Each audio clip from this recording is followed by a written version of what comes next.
Well, we're over here on Crutchfield.com to compare some of these big screen head units. And I've selected four that I think represent the field pretty good.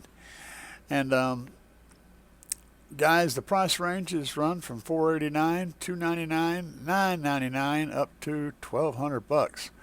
So in these four, we're looking at the Boss Audio BEC PA 10 watt or 10W, excuse me. The Boss Audio BE10ACP, the JVC KW Z1000W, and the Alpine Halo 9 ILX F509. Now these first three are 10.1 inches, and the Alpine is a 9-inch screen, but they're all large screen head units that are fully featured. And they're a closer comparison than the price would lead you to believe. So if we scroll down here to take a look at some of the different comparisons, we'll get started. First of all, the two Bosses both have RCA rear outputs or rear inputs. Now the high end, the two higher end ones, the JVC and the Alpine, both have mini aux inputs in the rear. So if you're looking for that mini jack, then these guys are there. But if you want the aux jacks, then these two Bosses both have them. Same thing, audio video input, RCA's in the front and the rear on both the Bosses, and a composite mini in the rear, and HDMI mini in the rear on the Alpine. The Alpine is the only one that has an HDMI audio video input. USB inputs, they're very similar, except the JVC only has one, the others have two. And the USB port power, in other words, their ability to actually power a device from the USB, they all have a similar port power. The Alpine does have two, and one of them is a 2.4 amp, the others are 1.5 amps. They all have backup camera inputs and outputs, of course. They all have wireless CarPlay except the less expensive Boss. It does have CarPlay, but it's not wireless. The Android Auto, same thing. They all have wireless except for the number 2 Boss, which has just Android Auto, not wireless. They all have Siri controls, but only in CarPlay only. None of them have Alexa voice control, and they all have Android voice control. Android controls. So then there's USB slots across the board, so they can all handle that. They're all Bluetooth compatible, both built-in Bluetooth.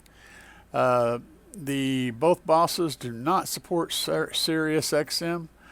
The other two do. The JVC and the Alpine do support Sirius. So if for some reason you're into that game where you do the Sirius XM game, then the JVC and the Alpine are the ones that are going to support that.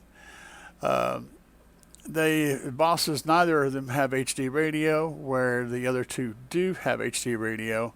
So if you like your radio stations, rock with that. All of them have optional navigation. iPod compatibility, none of them have iPod full size or nano or touch, except for the JVC. The JVC does have 7th gen touch iPod compatibility if that's something you're into. All of them will handle iPhones. And of course, we'll get into the specs of the outputs now. This is only really relevant if you don't plan on running an amplifier. You just want to use the head unit to power your system. But they all have roughly a 20 watt RMS output. The Bosses actually have 20 watts. The JVC at 22 and the Alpine at a measly 18. Oh, yeah, they all have about 20 watts output. Their peaks are irrelevant. Preamp outputs. You have 6 channels on the Bosses and 6 channels on the JVC and 6 channels on the Alpine. So you've got, if you want to run to an amplifier, you've got 6 channels out of this thing that you can run to different amplifiers. So that's a lot of options, and all 4 of them have those availability. All 4 of them also have sub preamp outputs. Switchable rear preamp outputs, and none of them have those. They all have a screen. That's kind of obvious, right? They're all compatible with Apple, Google, and Waze. The Android, and that's on Apple, and then on Android they're compatible with Google and Waze, all of them. So these are the important details. Their preamp output voltage is roughly the same. Both Bosses and the Alpine have a 4-volt output, and the JVC actually has a 5-volt output. And like I said, the screen sizes on the first 3 are 10.1, and the Alpine has a 9-inch screen. They're all swipeable and capacitive, all 4 of them. So this means all the functionality that you're going to be used to using will work. Now, both Bosses have a 10-band EQ, and the JVC and the Alpine both have 13-band EQs. There's a slight advantage there in the EQ department for the JVC and the Alpine. The Bosses do not have wireless remotes. The JVC and the Alpine both have optional wireless remotes. The steering wheel controls, all 4 of them require an adapter. Here's something really crazy though. Parts and warranty. Both Bosses give you a 5-year US warranty and a 3-year Canada warranty. The JVC is a 2-year US warranty and a 1-year Canada, and the Alpine only gives you a 1-year warranty across the board. And that's parts and labor, both the same. So the Bosses both give you a 5-year warranty, where the other guys are 2 and 1 year. That's a big deal, guys. This is a major thing. It goes through the tuner specs, which are, radio stuff.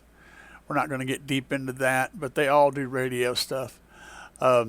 Here's something that's important, though. Music playback files are file types. So when you put your music on your pen drive and you want to plug it in there and play it, these are the types of files that they support. Now, both Bosses support MP3, Windows Media Audio, FLAC, and WAV, all the important ones. The JVC and the Alpine support all of those, plus they support AAC and DSD as far as the JVC goes, and the Alpine supports AAC. So the JVC gets DSD. I'm not sure what format that is, but so these 2 guys will support a little bit of extra stuff, but for all the important files, MP3, Windows Media Audio, FLAC, and WAV, all 4 of them will support those. And so, going back up to the top here, you may be wondering about build quality. Well, I'm going to tell you, having worked with all 4 of these, of course, they're all high build quality. But you notice the specs are really close across the board, all the way down. The prices, however, are not, and the warranties are not. So both Bosses offer 5 times the warranty and at a lot lower price. So me personally, I think that this Boss Audio BE10 ACP would be the jam at $300. As far as what differences between these 2 are negligible. There's like literally no differences. This would be the jam right here. Now, if you want the HDMI media inputs, if you're going to run screens and you want to be able to, use an HDMI cable to transmit that, then the only one that's going to do that, by the default, is this Alpine Halo 9. It is a hell of a nice unit. All 4 of them are. But if you're not looking to run movies into this system and then out to something, if you're not looking to set up a major video setup, all 4 of these will do the job. And these guys will handle that sort of thing. They just need to use a composite cable instead of an HDMI cable. And honestly, on the screens that you're going to be watching inside of a vehicle, HDMI, that high resolution from HDMI is not going to make that big of a difference on a 10 or a 12-inch screen that you've got in there. So in that size of a screen, something that's 1080p would be totally and completely fine. So I don't really call that a selling point unless it's just something you have to have. Maybe if you're going to play video games and you want to use that, I don't know. That's an option. But if none of that's a big deal to you and you can get by with those composite cables, honestly, this is how I would roll. $300 for this Boss Audio BE10 ACP. It's the jam. This is going to get it done. And this thing's going to look great in your vehicle, give you a 10-inch display, and give you all the functionality you would expect from your phone, and your directions, your media, a good EQ. I would put a DSP on any of these anyway, so I'm not really worried about their 10 and 13 band EQs. I'm more worried about how the real estate works. And there's another detail too. If you look at the Boss Audio, this particular one, both of them actually, they actually have a volume knob. So you've got your knob, you've got your home key, got a button for talking to it. It's a really simple layout that gets the job done. And this is a $300 setup. Now, are there Android systems out there that can do this stuff? Yes. Would they do the same job? They should. But I can't speak on 100% on whether the quality would be as good. I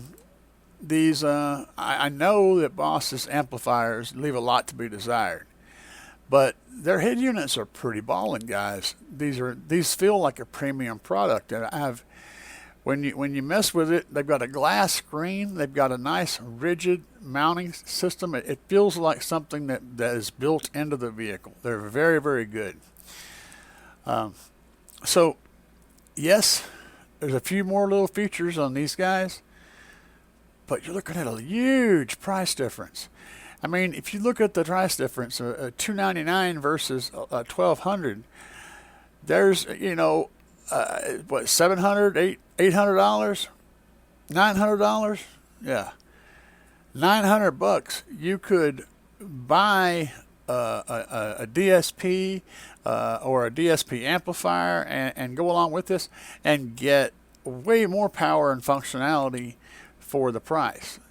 So yeah, this would be my pick right here. I mean, even the price here is not too bad, but I don't really see what you gain by going with that. There's not much difference in between these two. The prices are different, but I would honestly rock this guy. Anyway, guys, I figured I would bring y'all something kind of interesting today because I was doing some more research and let y'all know what I think about the head units out there for all the big screen people. Peace out.